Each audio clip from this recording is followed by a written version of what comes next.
nandiyan na pala kayo. Tara, samahan niyo ako at ngayong araw ay bubuo tayo ng isang malupit na PC gamit ang Intel Core Ultra 9 processor.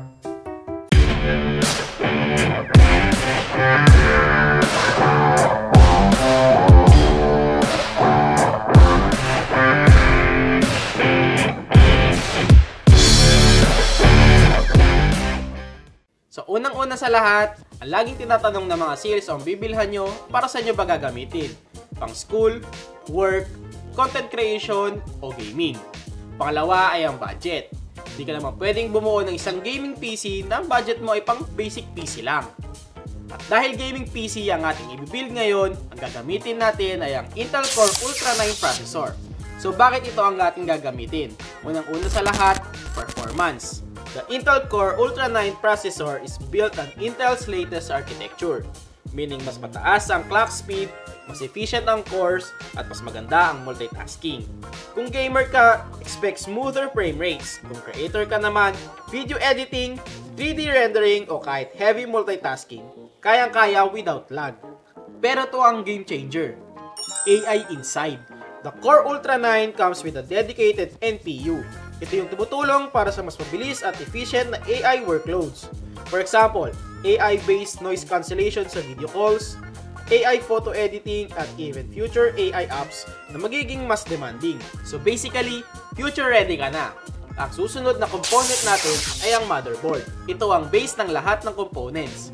Make sure lang na compatible ang motherboard at ang processor na napili nyo. Dahil may iba-ibang socket types ito. Sa ating build, ang gagamitin nating motherboard ay itong Asus TUF Gaming G890 Plus Wi-Fi. So bago pala tayo humawak sa mga components, siguraduhin natin wala tayong static sa katawan. Pwede tayong humawak sa mga bakal para ma-discharge yung mga static dahil pwede ito maging sanhin na pagkasira ng ating mga components.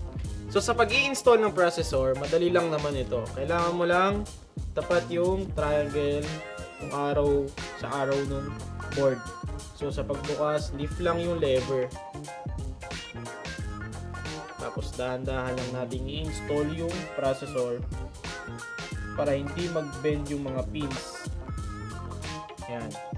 Tapos lock. Kusa naman matatanggal yung cover. Ngayon, na-install na natin ng processor.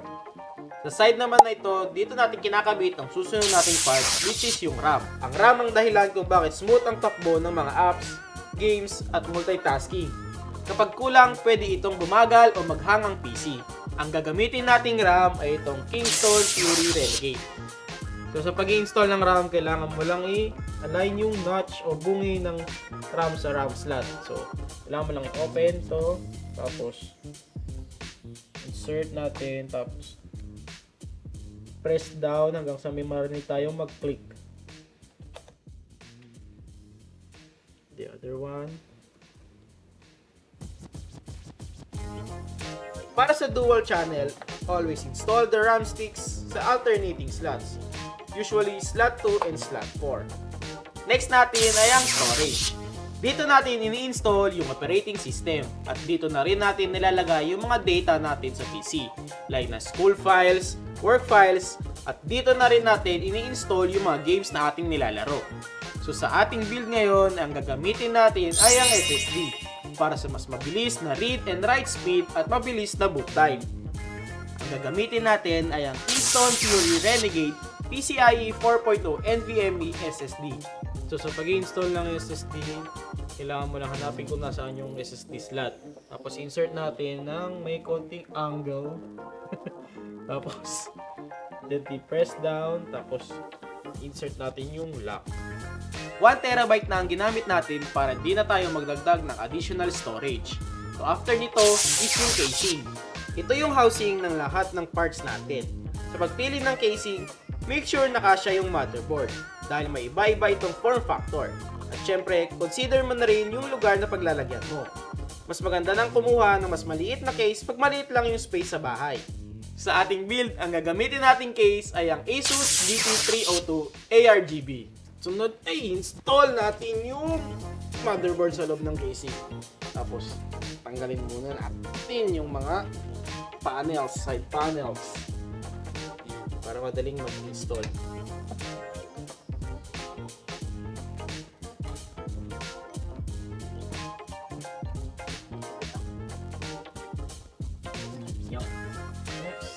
Lagay na natin yung motherboard.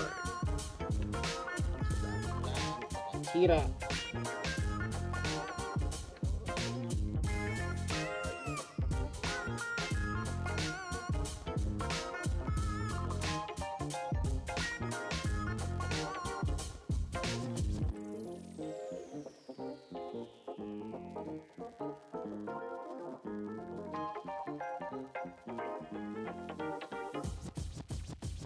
Next ay ang power supply. Ito na yung magsusupply ng kuryente sa lahat ng components. Kaya kailangan mo mag-invest sa mas magandang power supply. Mas maganda nang kumuha ng mga 80 plus certified na PSU para sa mas stable at reliable na power at mabawasan yung risk na pagkakaroon ng damage ng mga components. Ang gagamitin nating PSU ngayon ay ang ASUS ROG Tor 1000 watts Platinum.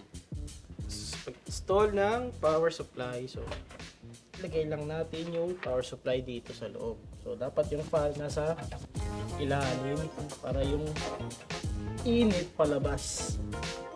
Labas yung airflow. Ito pa.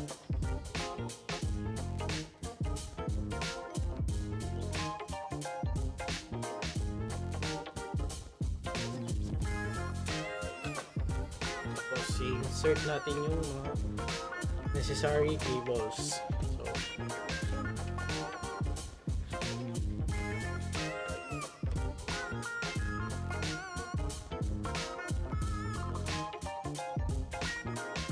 paano malalaman kung anong PSU ang sapat na para sa PC? Meron tayong mga online website na nagkakalculate kung ilang power ang need ng mga components na napili nyo. At mas maganda nang magdagdag ng konting overhead sa calculation. Usually, 20% ang dagdag sa nakalculate. Sunod na natin ang mga optional na parts. At dahil gaming PC ang ating bubuuin, magdadagdag tayo ng AIO at graphics card. Unahin na natin ang graphics card. Ito yung components na nagpapaganda ng graphics sa mga games. Ito yung tumutulong sa pag-render ng mga graphics, lalong-lalo na sa mga high-performance na games at graphic intensive. So, sa ating build, ang gagamitin natin ay ang ASUS RTX 4080 Super. Pero bago natin i-install ang graphics card, install muna natin ang AIO. Ito yung nagpapababa ng temperature ng inyong PC. Mas effective ito kumpara sa mga traditional air coolers. Ang gagamitin nating air coolers ay ang ASUS Frag LC360 ARGB. Install na natin yung CPU fan.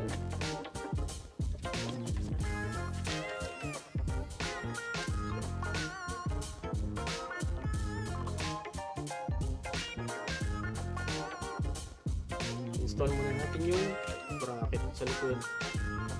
Yung bracket ng fan dito natin ilalagay. Ilagyan muna natin ng thermal paste yung processor. So,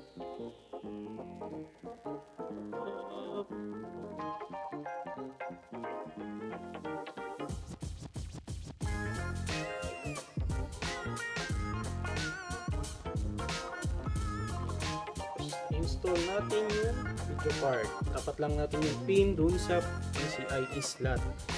Tapos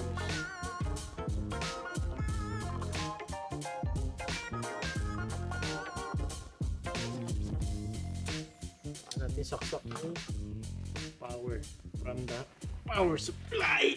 Yeah!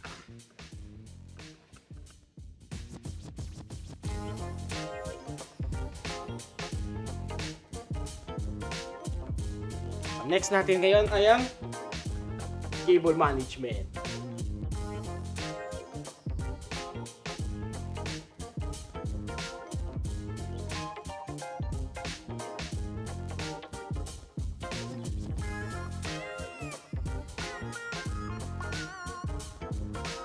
So ayan, naayos na natin yung cable management na sa likod. Tapos, nasaksak na natin yung mga necessary na pins sa loob nito.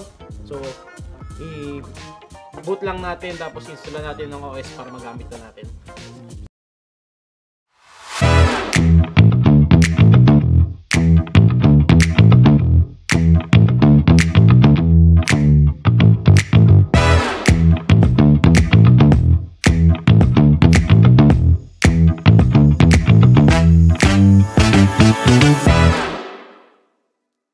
So ito ito na ang nabuo nating gaming PC. Kung gusto nyo bumuo ng gaya nito, available lahat ng aming parts dito sa PC Express.